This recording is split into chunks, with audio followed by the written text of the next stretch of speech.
Hello students. सो हमने जो इसका पार्ट वन है that is current electricity part one को दो पार्ट में डिवाइड कर दिया, एक ए और बी में। ठीक है। तो हमने पिछले जो वीडियो लेक्चर है उसमें हमने 1 to 9 1 to 8 ऑलमोस्ट 9 भी है series parallel combination of register तक हमने कंप्लीट किया। आज हम बहुत इंपॉर्टेंट पार्ट देखेंगे that is topic 10, 11, 12 that is EMF and potential difference of cell, internal resistance of cell, series and parallel combination of cells. ठीक है, तो हम स्टार्ट करते हैं अपने टॉपिक पे।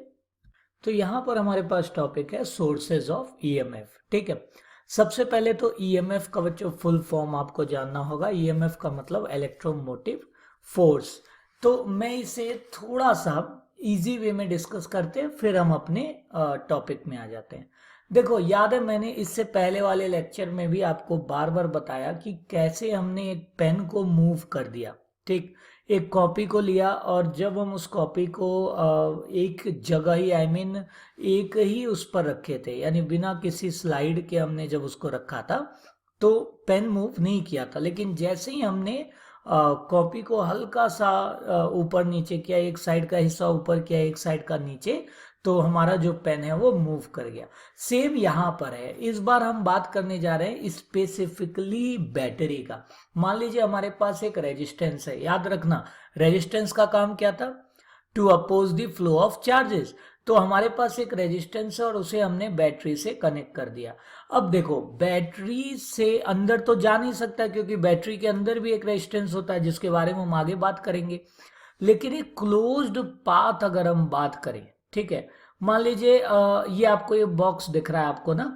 मान लो यहाँ पर एक बैटरी और यहाँ पर एक रेजिस्टेंस है, सिर्फ ब्लैक लाइन की बात करें।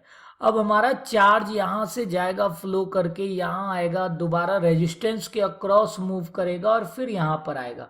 ठीक है, यानी नेगेटिव टर्मिनल तक। इसको यहाँ से यहाँ तक वापस ले आने में जो ताकत लगती है वो कौन ताकत होती है? तो वो इलेक्ट्रोमोटिव फोर्स है।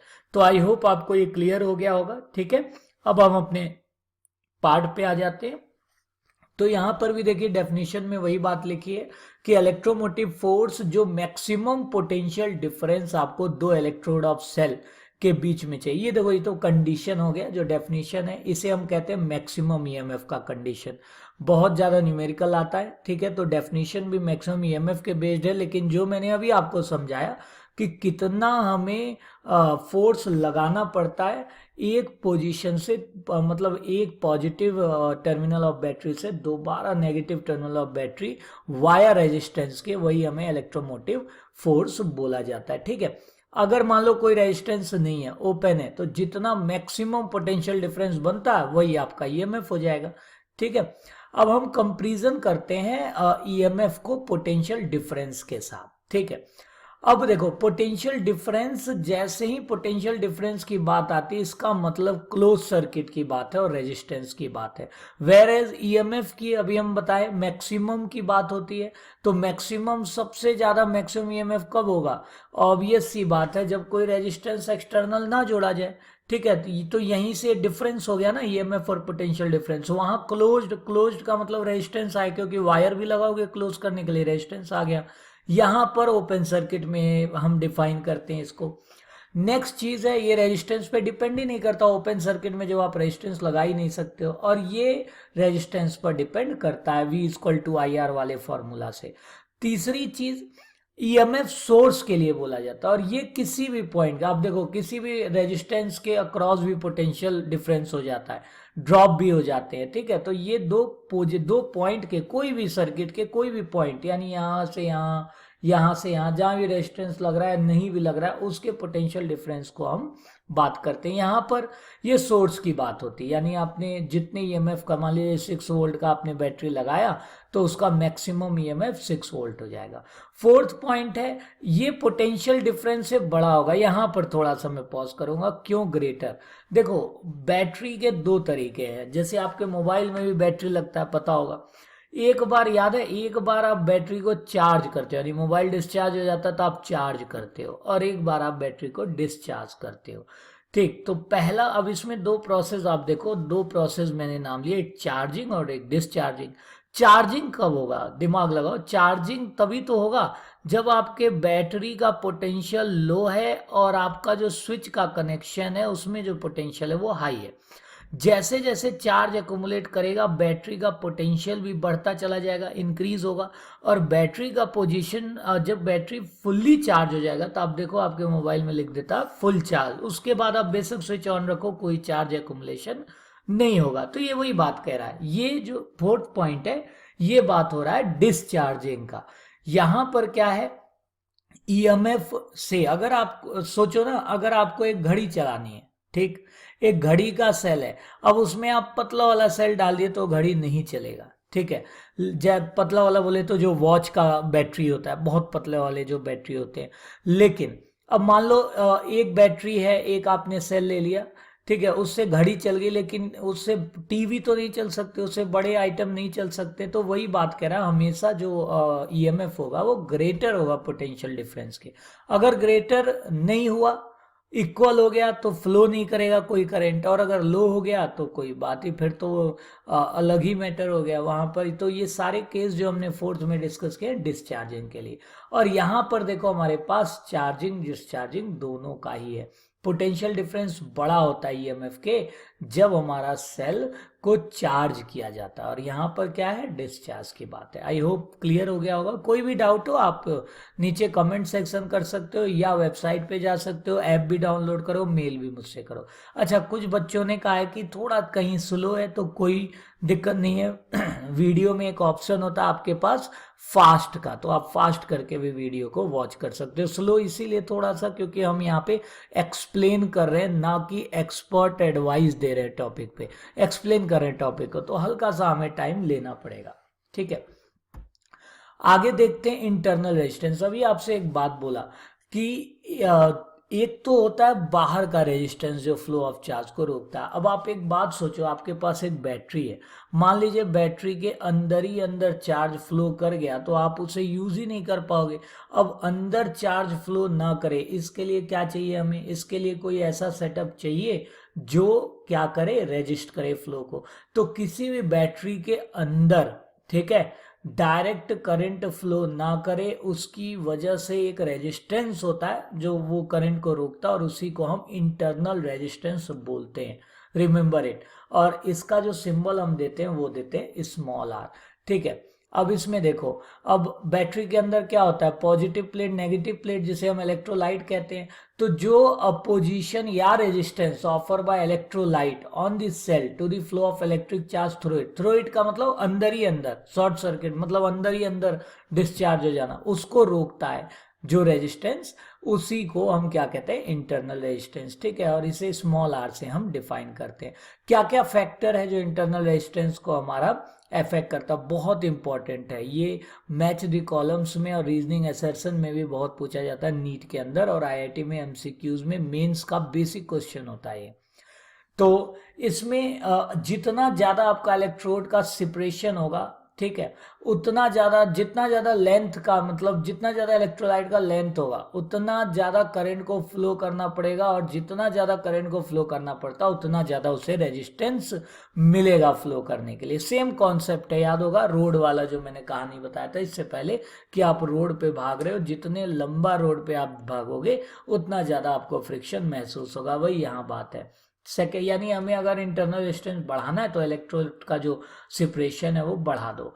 सेकेंड चीज, जितना ज्यादा कंडक्टिविटी होगा, अब कंडक्टिविटी का मतलब क्या है, मान लीजिए हमारे पास ऐसा मटेरियल डाल दिया पॉजिटिव और नेगेटिव इलेक्ट्रोड के बीच में कि जो सीधा चार्ज को फ्लो करा रहा है यानी कंडक्ट कर रहा है, तो इंटरनल रेजिस्टेंस का तो वहां कोई मतलब ही नहीं बनता है। तो वही बात है, internal resistance nature of electrolyte पे भी डिपेंड करता है। जितना ज्यादा कंडक्टिविटी होगी उतना कम उसका इंटरनल रेजिस्टेंस होगा, क्योंकि उतना ज्यादा अलाउ करेगा, और ऐसे सेल का हम यूज भी नहीं कर सकते जो अंदर ही अंदर डिस्चार्ज हो जाए। थर्ड चीज, इंटरनल रेजिस्टेंस ऑफ जो सेल है वो inversely proportional to common area of electrode dipping in the electrolyte. देखो, जो आपके पॉजिटिव और नेगेटिव प्लेट्स हैं उसको एक इलेक्ट्रोलाइट का मतलब है जो, जैसे कि आपके घर के जो बैटरी में आप पानी डाल देते हो, ठीक है, मीडियम कहने की मीडियम की बात है, तो जितना ज़्यादा उसमें डिप रहेगा आपका इलेक्ट्रोड उतना कम आपका इंटरनल रेजिस्टेंस रहेगा। ठीक है। फोर्थ पॉइंट देखो, ये बहुत इंपॉर्टेंट है, ये डेरिवेशन है। अब मान लिया मेरे पास एक सर्किट है, देखो ये हमारा एक बैटरी लगा दिया, ये एक सिंबल है स्मॉल आर जो रिप्रेजेंट करता है इंटरनल रेजिस्टेंस को, और इसे ई के अक्रॉस ही देखा जाता है। ठीक है। अब मान लीजिए हमारे पास, इसको नेमिंग कर देते हैं ए बी सी डी और दोबारा ए। तो हमारा यहाँ से करंट चलना शुरू हुआ, आई पॉजिटिव। वैसे तो आपको पता है कि नेगेटिव टू नेगेटिव इलेक्ट्रॉन निकलता है, लेकिन हम कंडक्शन करंट की बात कर रहे हैं, तो पॉजिटिव से निकला। यहाँ पर देखो उसे एक वोल्टेज, यहाँ पर एक देखा जाए तो वर्क डन करना पड़ा, और work done per unit charge क्या होता है, वोल्टेज। यहाँ एक ड्रॉप करेगा रेजिस्टेंस, और एक ड्रॉप हमारा इंटरनल रेजिस्टेंस करेगा। तो total E will be equal to capital V जो आर के अक्रॉस, और प्लस स्मॉल वी जो स्मॉल आर के अक्रॉस होता है। अब ओम्स लॉ के अकॉर्डिंग वी आई आर के बराबर होता है, और अगर हमारा छोटा आर है तो वी हो जाएगा आई आर। आई कॉमन ले लो, आर प्लस आर। यहाँ से एक करंट का वो पता चलता है कि I is equal to E M F divided by R plus R, और इसे हम सर्किट इक्वेशन भी कहते हैं। नोट डाउन, सर्किट इक्वेशन बोलते हैं। ठीक है। आगे बढ़ते हैं, इंटरनल रेजिस्टेंस। अब इसमें हम डिफरेंट वो देखेंगे कि क्या क्या रिलेशंस हमारे पास है। कुछ रिलेशन आगे हमारे अपैरेटस में बहुत ज़्यादा यूज होने वाला है, जैसे पोटेंशियोमीटर में बहुत ज़्यादा यूज होता है एक रिलेशन, ये लास्ट वाला। तो इस पे आते हैं, कैसे आया, तो E इज इक्वल टू, अभी ये डेरिवेशन की, E is equal to V plus I R. अब यहाँ से I R E minus V, ध्यान देना ई माइनस वी यानी डिस्चार्जिंग। ठीक है। ये बता रहा है कि ई वी से बड़ा है, तो ये डिस्चार्जिंग है। तो ई माइनस वी सबको आप क्या करो, आई आर से आप सबको देखो डिवाइड कर दो। तो आप सबको डिवाइड कर दोगे तो आपके पास आ जाएगा I R by I R, और E minus V by I R. I R को मैं वी रख रहा हूं। यहां से आप देखो I I cancel, R by R और E by V minus V by V 1 हो जाएगा। तो यहां से स्मॉल आर का फॉर्मूला आया। ये बहुत इंपॉर्टेंट है, इसे प्लीज नोट डाउन करो, क्योंकि आगे पोटेंशियोमीटर में भी काम आता है, जहां पर हम कंपेरिजन ऑफ टू सेल वाला एप्लीकेशन है। पोटेंशियोमीटर के दो एप्लीकेशन होते हैं, एक तो इंटरनल रेजिस्टेंस कैलकुलेट करना, वहां पर ये फॉर्मूला नहीं लगेगा, वहां पर जो लगेगा हम वहां बताएंगे। एक जो होता है एक कंपेरिजन में दूसरा फॉर्मूला लगता है, और ये फॉर्मूला एक केस होता है उसमें कैलकुलेट द इंटरनल रेजिस्टेंस, उसमें आपका ये फॉर्मूला लगता है। ई निकाल लेते हैं, वी निकाल लेते हैं, दोनों का रेशियो, और बाद में हम देखेंगे ई को हम L1 बाई L2 भी लिख देते हैं, तो वो हम पोटेंशियोमीटर में डिस्कस करेंगे। एक यहाँ प्रेजेंटेशन देख लो, जब हमारा ओपन सर्किट होगा तो कोई करंट नहीं होगा, तो ईएमएफ क्या होगा, मैक्सिमम होगा, जो अभी मैंने बार बार बोला मैक्सिमम ईएमएफ की। और जब क्लोज सर्किट होगा तो क्या हम मेजर कर पाएंगे, तो हम मेजर कर पाएंगे V equal to capital I R, that is Ohm's law वाला, दैट इज पोटेंशियल ड्रॉप। अगला देखो, जब हम सेल को सीरीज कंबाइन करते हैं, अब यहाँ पर डिफरेंट टाइप्स ऑफ केसेस हैं अलग अलग बुक में, लेकिन एक चीज मैं यहाँ नोटिस में लाना चाहता हूँ, जो 12th बोर्ड की तैयारी कर रहे हैं, आई मीन इस सीबीएसई की, कि आपको इक्वल रेजिस्टेंस वाला ही क्वेश्चन है, यानी अनइक्वल नहीं है। एनीवेज अनइक्वल फॉर्मेशन इजी होता है, आप फॉर्म कर सकते हो, बट पर्टिकुलरली डेरिवेशन देखो, आईआईटी और नीट में तो डेरिवेशन पूछेगा ही नहीं, पॉसिबिलिटी नहीं है, तो क्योंकि वहां पे तो मल्टीपल चॉइसेस है, तो वहां पर आपको डिराइव करना नहीं आता, फॉर्मूला ही बहुत ज़्यादा इंपॉर्टेंट है। लेकिन अगर एकेडमिक की बात करें तो वहां डेरिवेशन भी जरूरी है, तो सेम आर का डेरिवेशन आता है। तो यहाँ पर देखो, मान लिया मेरे सीरीज कॉम्बिनेशन, आई होप आपको क्लियर होगा, plus minus plus minus plus minus इकट्ठा हो गया सीरीज, सारे प्लस सारे माइनस एक साथ कर दो तो पैरेलल। तो यहां पर हमने क्या किया, सीरीज कॉम्बिनेशन। सीरीज कॉम्बिनेशन में ऑब्वियसली बार बार बोल रहा हूं, क्या इक्वल होता है, करंट इक्वल होता है, क्योंकि एक ही वायर है और नोड यहाँ पर कोई नहीं, एक ही नोड बनता है। आई मीन देखो, यहाँ पर सेम कोई भी नहीं है, एक ही फ्लो है। नोड के बारे में अभी किरचॉफ लॉ में बताता हूँ, आज ही इसको क्लियर करता हूँ।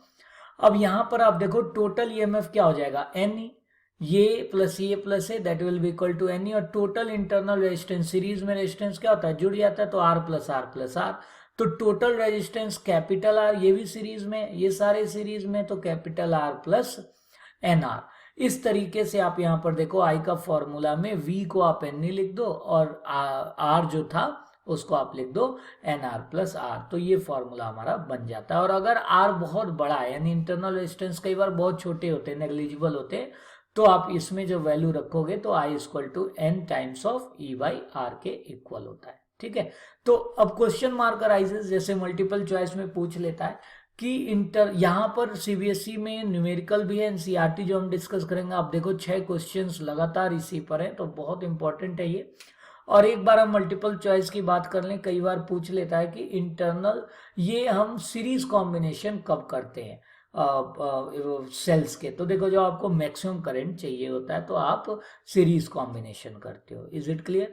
कैपेसिटर में उल्टा है, कैपेसिटर में अगर आपको मैक्सिमम कैपेसिटेंस चाहिए तो क्या करते हो, पैरेलल कनेक्ट करते हो। तो थोड़ा सा ये बीच बीच में मैं आपको वहां पर भी बताते रहूंगा, क्योंकि वहां के रिलेशन में भी ये क्वेश्चंस बन जाते हैं। अगला हमारा टॉपिक है cells in parallel combination. Parallel अगर हम कॉम्बाइन करें तो कैसे होगा, देखो पैरेलल में सारे पॉजिटिव एक साथ, सारे नेगेटिव एक साथ। अब यहाँ पर देखो करंट की वैल्यू भी बदल जाएगी, लेकिन एक चीज कॉमन होता है, पोटेंशियल सेम होता है। देखो V सेम होता है पैरेलल कॉम्बिनेशन में, तो टोटल EMF यहाँ पर जो E होगा वही होगा हर जगह, और जो टोटल रेजिस्टेंस होगा R बाई एन कैसे आया, तो 1 by R equivalent equal to 1 by R plus 1 by R plus 1 by R dot dot n times, तो ये हो जाएगा N बाई आर, और उसका आप उल्टा कर दोगे तो R बाई एन, तो R by N plus R के साथ आपकी वैल्यू बनती है, तो I की value N divided by NR plus R। यहाँ पर आप देखो, तो अगर आपके पास केस बना ले हम कि स्मॉल कैपिटल R से बहुत ज्यादा बड़ा हो R बाई एन की वैल्यू, तो उसे हम नेग्लिजिबल कर देंगे और ये हमारा फॉर्मूला बन जाएगा। ठीक है, एक चीज यहाँ पर देखो, सेल्स आर कनेक्टेड, थोड़ा हम पिछले स्लाइड में आ गए। Cells are connected in series to get maximum current, और cells are connected in parallel. यहाँ पर थोड़ा सा आपको एक मिसप्रिंटिंग सी हो गई है, आप इसको आप मिनिमम कर सकते हो। ठीक है, क्योंकि यहाँ पर R की वैल्यू जो होती है वो हमारी लोअर डाउन हो जाती है। तो थैंक यू, ये आज हमारा टॉपिक था। अगला जो टॉपिक है वो बहुत ही इंपॉर्टेंट, फिर मैं कह रहा हूँ, आप सीबीएसई की तैयारी कर रहे हो, बच्चे बहुत ज़्यादा मेल कर रहे हैं कि सर न्यूमेरिकल पार्ट बताओ, तो न्यूमेरिकल करंट इलेक्ट्रिसिटी में यहाँ से जरूर बनता, और ये आपका 5 मार्क्स है, सारे क्वेश्चन 5 मार्क के हैं इसमें। और जो अगर हम IIT जी नीट की बात करें तो मोस्ट इम्पॉर्टेंट टॉपिक्स है, एक तो R इक्विवेलेंट निकालना जो पीछे रहता है, अब मैं कॉपी पेन से डिस्कस करूंगा, और यहाँ पर इसका थियरी पार्ट डिस्कस करेंगे। तो अगला पार्ट बहुत ही इंपॉर्टेंट है, कीप वॉचिंग और सब्सक्राइब करना ना भूलें, अपने दोस्तों को बताओ। ठीक है, जितना ज़्यादा व्यू रहेंगे उतना ज़्यादा हमारा फ़ायदा ये होगा कि बच्चे ज़्यादा से ज़्यादा क्वेश्चन पुटअप करेंगे, और क्वेश्चन पुटअप जब करते हैं तो कहीं ना कहीं वो हम अगले वीडियो लेक्चर में उसे इंक्लूड करेंगे, 100% इंक्लूड करेंगे। ठीक है, तो keep watching, be connected, thank you.